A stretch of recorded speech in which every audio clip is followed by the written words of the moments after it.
This your brother Issachar coming at you with another lesson. First off, I want to give all praises to Yahweh Bahasham, Yahweh Shai, Bahasham, Rachaa Quadash. Double honors to the apostles of the great millstone, which I learned this truth from. Honors to the elders and brothers out there pushing his word through the four corners of the earth within truth and sincerity. And shalom to the Akwath that's listening and learning. Today's video is going to be entitled Evil Women Equals a Difficult Captivity.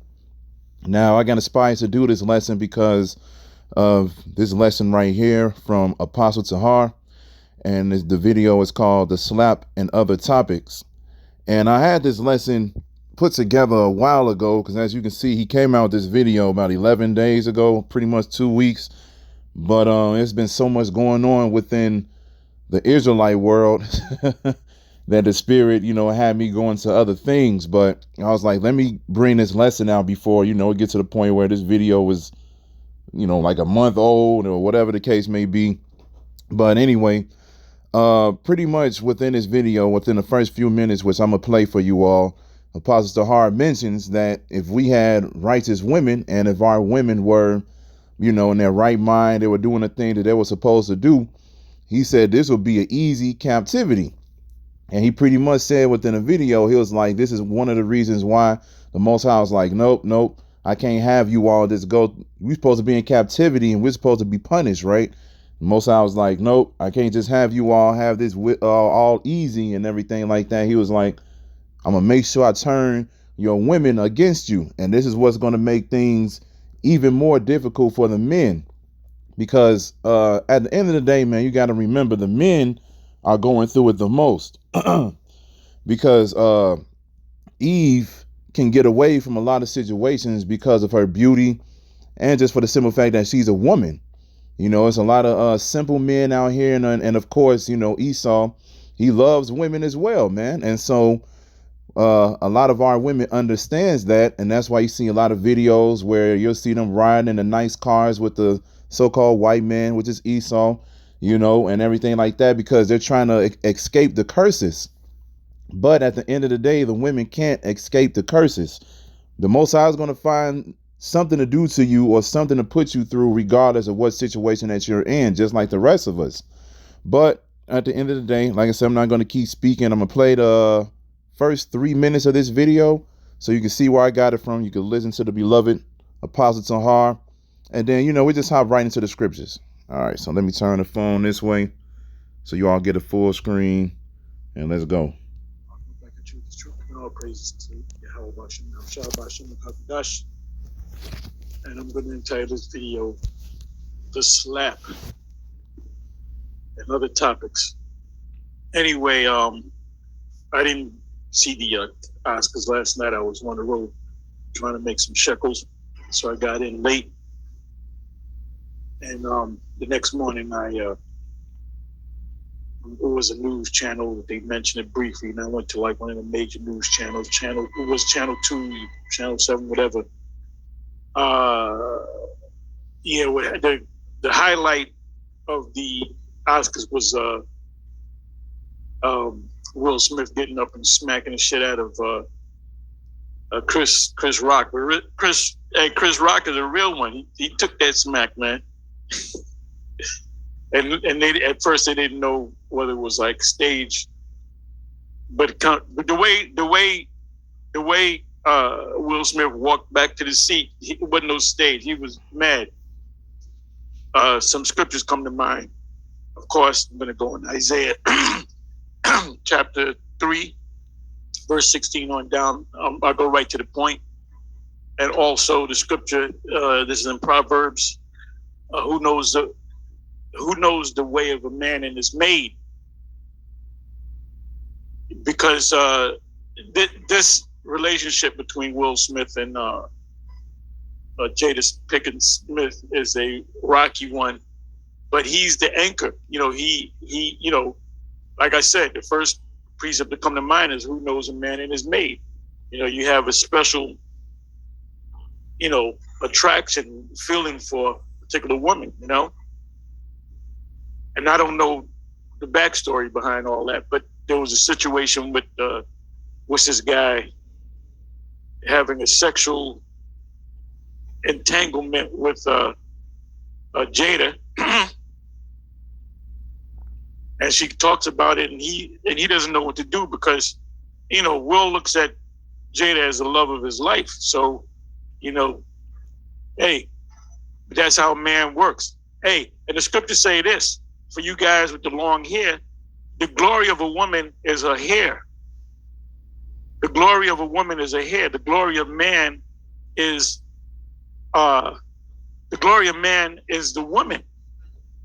And the main thing that the Most High took from us, look, if he cursed us on, we went into slave, came over here in slave ships, we went through all kind of hell, but we were cool with our women, man, this shit would be easy. This captivity would be easy. So the Most High said, nope. He said, I'm going to even turn your woman against you. All right? So when you read the scriptures and you deal with life, everything is filtered through the scriptures, man. Everything. Let me see. So there you go. You heard it from him, and that makes complete sense. Because when you think about it, as far as me, I never really thought that deep as to why the Most High made certain decisions and put us through certain things, because we never really can figure out the mind of Yahweh Ba'Shem Yahweh Shai, because we'll never be on their levels. But just from him saying that, if our women were cool with us and they were within their right minds and everything like that, and saying that, we were able to have the women the way that we're supposed to have them, all right, then we'll be to the point where we just be like, man, this ain't nothing, man. Especially living here in America in this day and age. And like I said, it really just made me even more fascinated with Yahweh Ba'Shem Yahweh Shai because of the way that he works, okay? He put us through these captivities and everything like that so we can learn and understand wickedness and become perfect judges and rulers in the kingdom. In order for us to understand the kingdom, we need wisdom. And so going through captivity is the perfect way to learn wisdom. Why not get the most wisdom by actually experiencing it, And so, like I said, when he said that, I was just like, man, that's deep, man. I'm like, that's deep, because just imagine today, like for instance, I work, then I come home, watch the basketball game or play my Xbox or something after doing, my video and everything like that. And then, you imagine you coming home and your woman is in perfect order. You can have the most fucked up day at work. You can go through whatever you're doing in the hood and everything like that. But at the end of the day, if you knew that you could have the women the way that we're supposed to have them, man, a lot of the worries that, we will have throughout our everyday life will be nothing, man. Do the things you do in your free time, go to the gym, actually go to a basketball game and all of that. You'll be happy as hell. Be like, man, I got like 3, 4, 5. I got like 3, 4, 5, 6, 7 women waiting for me at home. I already know the house is clean. They're going to be happy to see me and everything like that. You'll be like, man, a lot of times you wouldn't even leave the house, man. You'll wake up in the morning. You'll be well fed and everything. You'll be good. You'll go to work not worrying about too much or nothing. But just for the simple fact that he did turn our women against him, this makes this captivity even harder. And this is showcasing the importance of why the Most High told our women to live the way they were supposed to in the first place. So now let's go into the scriptures, man. Let's go into the scriptures real quick. All right, here we go. Let's go to Genesis first. Let's go to Genesis 24:63. And it says, and Isaac went out to meditate in the field at the eventide, and he lifted up his eyes and saw, and behold, the camels were coming. And Rebekah lifted up her eyes, and when she saw Isaac, she lighted off the camel. For she had said unto the servant, what man is this that walketh in the field to meet us? And the servant had said, it is my master. Therefore she took a veil and covered herself. And the servant told Isaac all things that he had done. And Isaac brought her into his mother Sarah's tent, and took Rebekah, and she became his wife, and he loved her. And Isaac was comforted after his mother's death. See? So when you read Genesis 24:67, of course, you can get the understanding that sex is marriage, because as soon as Isaac took Rebekah, It says right here, she became his wife, all right? And he loved her. But it says right after that, Isaac was comforted after his mother's death. And this is what one of the points that I wanted to bring out. Like I said, you can go through anything in this captivity, but if you knew you were coming home to a righteous and virtuous woman, you'll feel at home. You'll feel at ease. And this is exactly what happened to Isaac. He had to deal with his own mother dying, man. But he had a woman that he loved and a woman that was going to treat her the way that he's supposed to be treated. And what happened in the result of it? He was comforted, man. He was comforted. All right. So now let's jump to Deuteronomy. Because, we don't have to, long wind this. We could just bring out a few points. Just keep it short and sweet, man. So this is Deuteronomy chapter 28, verse 56. And it says, the tender and delicate woman among you, which would not adventure to set the sole of her foot upon the ground for delicateness and tenderness, her eye shall be evil toward the husband of her bosom, and toward her son, and toward her daughter, and toward her young one that cometh out from between her feet, and toward her children which shall bear. For she shall eat them for one of all things secretly in the siege and straitness, wherewith thy enemy shall distress thee in thy gates. Now you read Deuteronomy 28:15 on down, it speaks about the curses that was going to come upon the children of Israel, speaking to you Negroes, Latinos, and Native Americans, all right? And this is one of them. The tender and delicate woman among you was going to have an evil eye toward her husband. And we witnessed that a lot within these days, okay? That's why you have a thing called baby mamas. You have a thing called boss bitches and so forth and so on, man, because Esau has given them the liberty to think for themselves, which should not be the case, man. Let's jump to that real quick before I continue to speak. This is Jeremiah 31:22. This is Jeremiah chapter 31, verse 22, and it says, how long wilt thou go about, O thou backsliding daughter? For the Lord hath created a new thing in the earth. A woman shall compass a man. And this is why you see women in management positions. You see them in a White House. You don't have to go as big as the White House or something like that. You can easily go to something as you just want to get a job at Walmart, be a cashier so you can make a little bit of extra money on the side, or you just really needed that job to maintain life. But when you get there, you have women that's over you. They don't even have to be the manager either. They could just be your team lead. They could just be a team lead and they could tell you what to do, man. All right. When you go to Google, if you type in, does the mother automatically get custody of the children? You'll see that it says I think it's about 80% of this country allows a mother to automatically get custody of their children over the father. Only a few states does not allow that. But they said automatically when a child is born, that child belongs to the mother. And that's wicked, man. Because just like when you read in Sirach, it tells you that when a man gets a wife, he gets a possession. That man owns that woman. So you already understand that everything that comes with that woman, the man owns also, which is the children as well. Okay. So at the end of the day, this was going to be one of the things that we were going to have to deal with.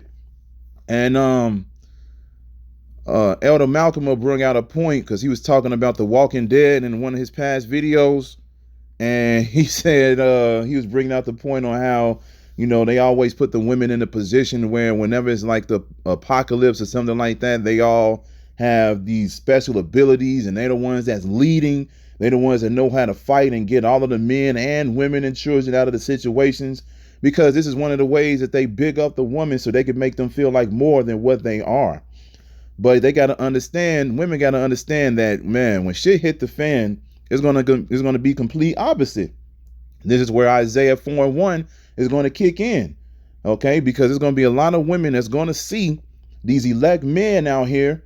Okay, and they're going to see that these elect men is being protected after situation after situation after situation. They're going to see the elect men with the spiritual power, and they're going to be like, man, we need to get with him. This is how we're going to stay alive. That whole thing about, me being strong, me being independent and all these different things, all of that shit is going to go out the window, man. Okay, but at the end of the day, this is one of the things that was going to make us go through, we were going to suffer within these times because our women was going to compass us. They were going to be over us, man. And this is why, a lot of these situations are tough and terrible. And like I said before in one of my past videos, a lot of men are making videos on why they're not dating anymore, man, because these women are out of order, man. They don't want to deal with them. Only thing they want to do is get them in their bedroom for the night and then leave them alone. This is Sirach chapter 26, verse 7.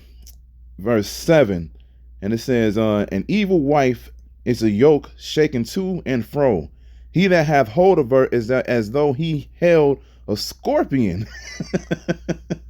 As though he held a scorpion. You just imagine, getting a scorpion, you grabbing it, and every time you grab it, what happens? You keep getting stung. And you could say that now with these women, because every time, you get with a lot of these women, hey, you do get stung, man.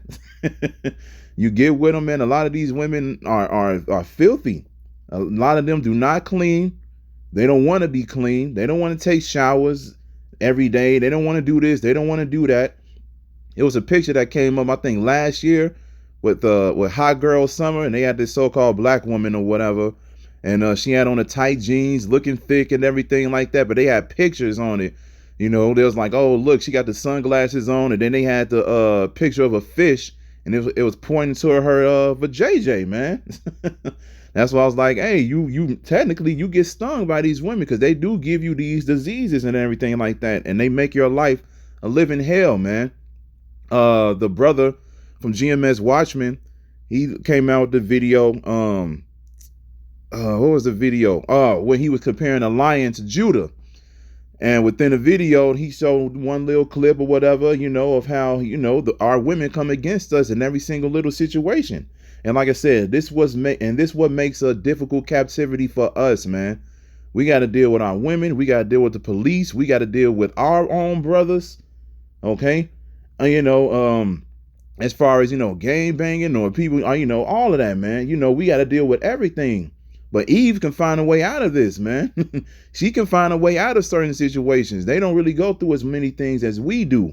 This is why the Most High said he was going to make a man more precious than fine gold, because we finally are going to get to the point where we're going to get our position back and we're going to get our rest, man. All right.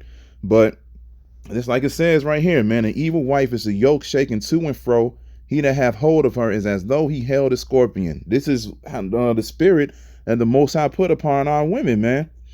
This is what it is. Let's go to 1 Corinthians 4:10.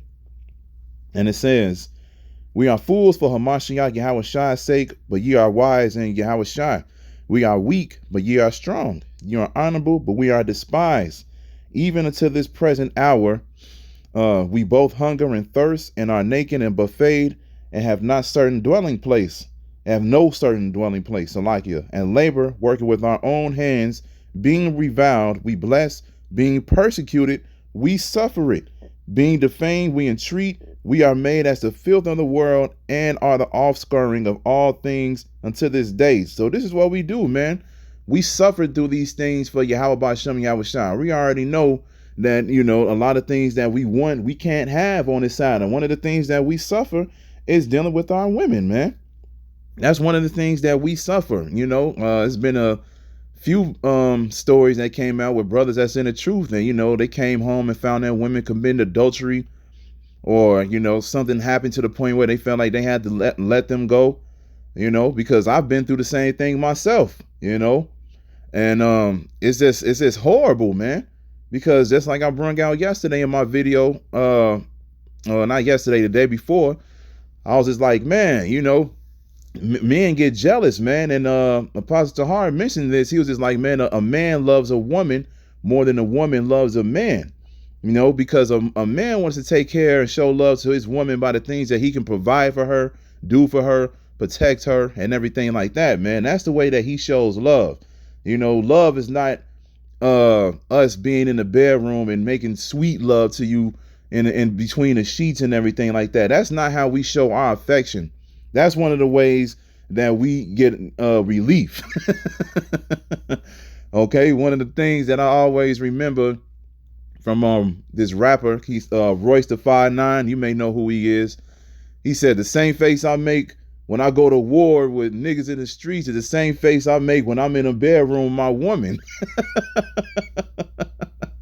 He didn't say it like that, but I'm gonna say it like that. And he said, "There's the same face I make with them because, you know, sex for us is a more of a release." I forget what the sister's name was, but you know, she's well known. She's not in the truth, but she brings out a lot of points of why women should change their ways. And she said one of the things that you got to realize for a man, sex is not a thing of love. Love for him is his protection, his what he does to provide for you, so forth and so on, man. And it's just like, man, if we can't even do that for our women, because, you know, we don't even want to do that for a lot of them because they don't really deserve it now. But we do want to be there for them. But since the simple fact that, you know, we got to deal with what we got to deal with on an everyday basis, hey, we going to be like, well, forget it. And, you know, we do want to do things, but we just like, we got to do what? We got to suffer this, man. We got to suffer it. So it is what it is. But this is one of the things that the Most High put us through to make sure that we felt this captivity. So this is Proverbs chapter 31, verse 10. And it says, "Who can find a virtuous woman? For her price is far above rubies. The heart of her husband doth safely trust in her, so that he shall have no need of spoil. She will do him good and not evil all the days of her life. She seeketh wool and flax, and worketh willingly with her hands. She is like the merchant's ships. She bringeth her food from afar. She riseth also while it is yet night, and giveth meat to her household, and a portion to her maidens. She considereth the field, and buyeth it. With the fruit of her hand she planteth a vineyard. She girdeth her loins with strength, and strengtheneth her arms. She perceiveth that her merchandise is good. Her candle goeth not out by night. She layeth her hands to the spindle, and her hands hold the distaff. She stretcheth out her hands to the poor. Yes, she reacheth forth her hands to the needy. She is not afraid of the snow for her household, for all her household are clothed with scarlet. And this is what, hold on. She maketh herself coverings of tapestry. Her clothing is silk and purple. Her husband is known in the gates, when he sendeth among the elders of the land. She maketh fine linen and selleth it, and delivereth girdles unto the merchant. And pretty much keep reading all the way on down. It speaks about what a virtuous woman is and how much of an help she is to her men, to her husbands. Okay, this is why it says in Genesis that your desire should be toward your husband. All right, the Most High is like, your desire should be toward your husband. That's like our desire is toward Yahweh Ba'Shem Yahweh Shai, because there's an order. It's Yahweh, then Yahweh Shai, then the man, then the woman. Okay, our desire is toward the Lord, so her desire should be toward us. All right, the Most High made the woman to be a helpmeet. If we can't have that help here, then our days are going to be messed up. The Most High saw it immediately. He was like, this is not good for a man to be alone. So he made the woman. He's like, look, I'm going to make the woman, and this is what's going to complete a man. Okay? The woman was made for the man. This is one of the things you got to understand. The woman was made for the man. All right? This is why the woman is supposed to move under the vibration of what we do. Okay? And they shows you that in Coming to America. All right? We're going to love our women and everything like that, but the woman was made for a specific purpose. And if she lived out that purpose, everything would be easy. All right? Everything would be easy. Just like Apostle Tahar said in the clip that I played for you all. Everything will be easy. Especially here, like I said, right now. Man, it'd be fun as hell. It'd be like, man, I'm going on vacation. I'm about to go to the arcade. And then after that, I'm going home to my wives. But we don't got it like that, man. But we will have it like that in the kingdom. And it's going to be beautiful. So let's get Sirach 25 and 23, and we're closing with that. This is Sirach chapter 25, verse 23, and it says, a wicked woman abateth the courage, making a heavy countenance and a wounded heart. A woman that will not comfort her husband in distress, maketh weak hands and feeble knees. So at the end of the day, these the women that's listening and everything like that, all you got to do is just take into accountability that, you are born again as well. And if you do believe in this, then you have to change your ways. You can't, like Apostle Rachaa always say, ain't no more going through your man's phone. Whatever he do, you have to accept that. It have to get to a point where your man can literally say, man, I was with another woman today, and you can't say anything. You just have to be like, oh, okay, was she cool? All right. whatever the case may be, you know. But of course we don't push that. Of course we don't push that because we already understand that if we have multiple women right now, that's going to distract us from doing the work. Because like I said earlier, knowing that you have multiple women at home, that's all you're going to think about, man. Come on, man. Come on, man. That's all we're going to think about. We're going to be like, man, I got some fine women at home. I don't care about nothing else. That's how you're going to think. So we don't push having multiple women right now, but you have to put yourself in that mindset, though, that mind state. You have to be like, look, okay, well, I understand he can have multiple women. I can't be going through his phone. I have to give him his space. I have to make sure I do what I need for him so his day can go better. All right. That's what it is, man. But like I said, this is what we can't have on this side. And yeah, it's messed up. A lot of our days are definitely just, low on the spirit because we already got to deal with 2/3 of our people. Now we got to deal with 2/3 of our people, and women are within that, so it is what it is. But like I said, Proverbs 31 gives you an example of what a virtuous woman should be or what a woman of the Lord would be like. And hey, at the end of the day, just rehearse those type of acts, man. If you really believe in this, and you can't get to the point where you be like, all right, I'm gonna do this and this, but I'm still gonna keep this and that mentality. Nope. You got to change, man. You got to change. So that's it. Like I said, I ain't gonna long wind this. I just want to bring out a few points because when he said that, like I said, I really just meditated on it and just wanted to bring it out. So I hope this is edifying. So with that, I'm gonna say, call Halayim Yahweh Bahasham Yahweh Shai Bahasham Rachaa Quadash. Double honors to the apostles of the great millstone, which I learned this truth from. Honors to the elders and brothers out there pushing this word through the four corners of the earth within truth and sincerity. And shalom to the Aqua that's listening and learning. And Yahweh Ratazat, I'll be back with another lesson. Keep pushing, Yasharala. Keep pushing. We almost out of here. Shalom.